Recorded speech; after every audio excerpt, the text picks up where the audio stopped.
my father was diagnosed with multiple sclerosis when he was 20. And so from that moment, life took a very drastic turn for my mom and him and the family at that point. And I was 2 years old, so I didn't really know of much of it, but I grew up in it.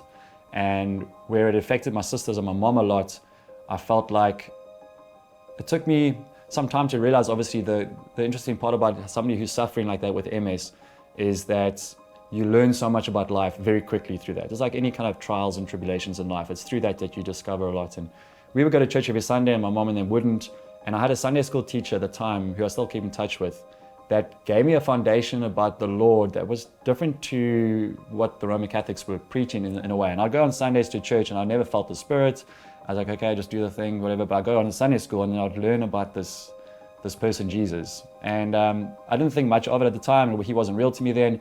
But then as my dad's disease progressed and got worse, and I entered into like teenagehood, and I was struggling with all my own things at school, and your hormones are going everywhere, and life's challenges. My mom and him, they weren't in a good space, and they eventually separated.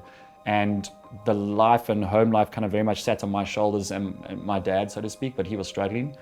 And through his disease, which is as physical as it is mental, he struggled with things like depression and eventually suicide.